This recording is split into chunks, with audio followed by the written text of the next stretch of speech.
नमस्कार, मैं Mrinal right to speech में आपका स्वागत है। मैं मौजूद हूं लोकसभा क्षेत्र संभल में, जो कि यहां पर चुनावों को लेकर के सभी पार्टियां अपने अपने स्तर से तैयारियां कर रही हैं। बता दूं कि 7 तारीख को इसी लोकसभा सीट पर उपलक्ष्य में इस कार्यालय पर मौजूद हूं, जो कि सपा कार्यालय है। आप साफ तौर पर देख सकते हैं कि यहाँ पर रिस्पॉन्सिबल पर्सन मेरे साथ में है। हालांकि मैं बात करूंगा कि क्या पीडीए गठबंधन जिस तरीके से पिछली जो जमीन की बात करूं तो कहीं तक दबदबे के तौर पर यहाँ पर साफ तौर पर देखा जा सकता है कि कहीं तक समाजवादी गढ़ रहा है। चाहे बात मैं 1997 की करूं या फिर राम गोपाल यादव के कार्यकाल की करूं, हालांकि समाजवादी पार्टी ने यहाँ पर शुरू से ही दबदबा कायम रखा है। क्या 2024 में ये सीट बच पाएगी? हालांकि कितनी चुनावी रणनीति यहाँ पर ये लोग अब तक कायम कर पाए हैं। तो फर्स्ट तो सर मैं आपका नाम जानना चाहूंगा। फिरोज खान मेरा नाम है और समाजवादी पार्टी का मैं एक्स डिस्ट्रिक्ट प्रेसिडेंट हूँ, पूर्व जिला अध्यक्ष और स्टेट कमेटी के इस वक्त मेंबर है जी सर, मैं बात करूं यहाँ पर इस सीट की तो कहीं तक समाजवादी पार्टी ने यहाँ पर शुरू से ही दबदबा रखा है, जैसे कि मैंने पहले बताया। हालांकि हम 24 में क्या देख रहे हैं, क्या जनता उम्मीद कर रही है? देखिए 24 में तो ऐतिहासिक बदलाव है। भारतीय जनता पार्टी परेशान है। पहले और दूसरे चरण के ही चुनाव ने ये साबित कर दिया था कि जनता का जनादेश क्या है। उसी की वजह से भारतीय जनता पार्टी में बुखलाहट है।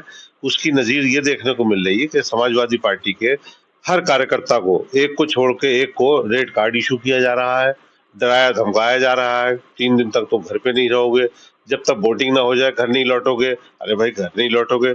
एक तरफ आयोग का निर्देश है कि 100% पोलिंग हो, आप मत का अधिकार है, आपका अपना मत का इस्तेमाल करें। रैलियां निकाली जा रही हैं, स्कूल कॉलेज के बच्चों को हिदायत की जा रही है कि सारा प्रचार करो।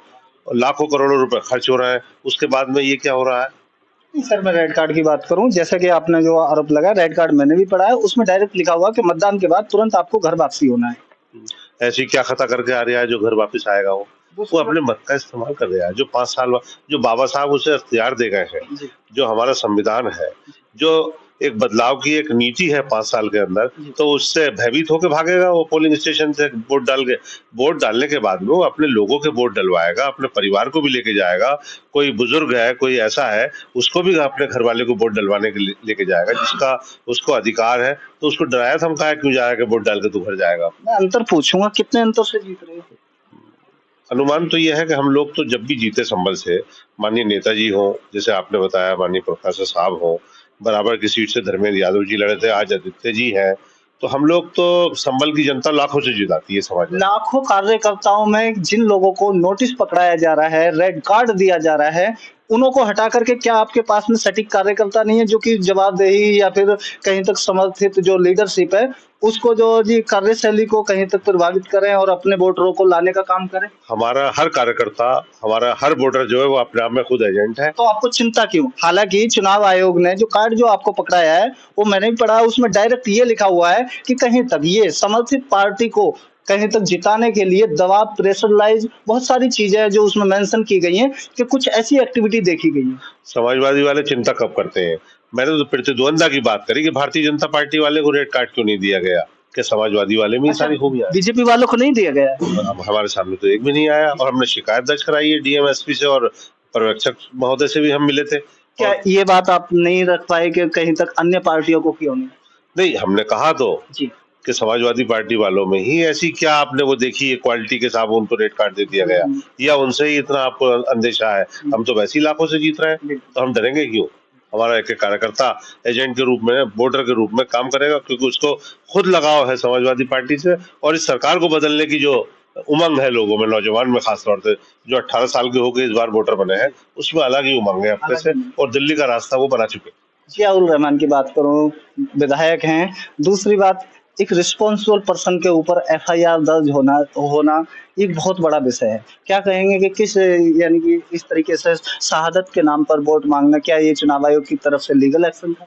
देखिए, चुनाव आयोग की तरफ से तो कोई एक्शन में, ये तो लोकल लेवल पे प्रशासनिक व्यवस्था जो है, जो चुनाव को देख रही है, ये मैं तो उससे हम लोग कल मिले डेलीगेशन के रूप में, और उसी पे हमने ये उससे सवाल भी किया कि ये आखिर हमारे साथ क्यों। और ज़ाहिर रहमान तो सबसे युवा पार्लियामेंट में मेंबर बन के जाएंगे।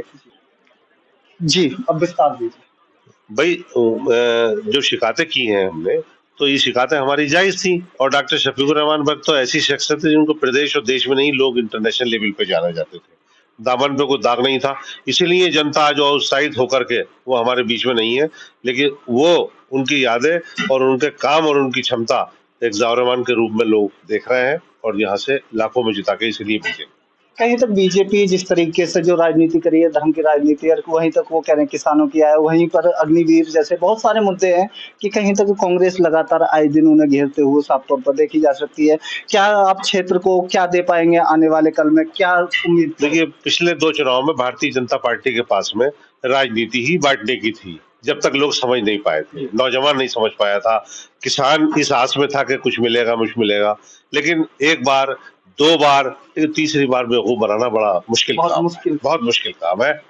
इसलिए अब कोई उनकी बात ना किसान ना नौजवान, जो इस देश की रीढ़ की हड्डी है, किसान और नौजवान जो देश को आगे बढ़ाने का काम करेंगे, वो दोनों समझ गए। अब तो अब कोई नीति समझनी तो आने वाली है नहीं, तो इसलिए भारतीय जनता पार्टी, मैं समझता हूँ, वो विड्रा कर चुकी है। भारतीय जनता पार्टी कहीं तक विड्रॉ कर चुकी है। इन्हीं मुद्दों के साथ में मैंने इन्हों से बड़ी बेबाकी से बात की और फिर जो क्षेत्रीय मुद्दे थे उन्हों पर भी बात की। हालांकि चाहे एफआईआर की बात हो, चाहे यहाँ पर जो रेड कार्ड पकड़ाने जैसी बात हो, हालांकि बहुत ही जो कहीं तक संगीन आरोप एक पार्टी विशेष पर लगते हुए साफ तौर पर देखे जा सकते हैं। लेकिन एक्शन के तौर पर मैं बात करूं, चुनाव आयोग का एक्शन था और किसी पार्टी विशेष को कहीं तक जो आप प्लेटफॉर्म पर देख सकते हैं, तो कहीं तक मेंशन करना ये इनका निजी मुद्दा हो सकता है। बने रहिए मृणाल के साथ में, मिलेंगे किसी नेक्स्ट वीडियो में, तब तक के लिए जय हिंद, जय भारत, धन्यवाद, थैंक यू सर।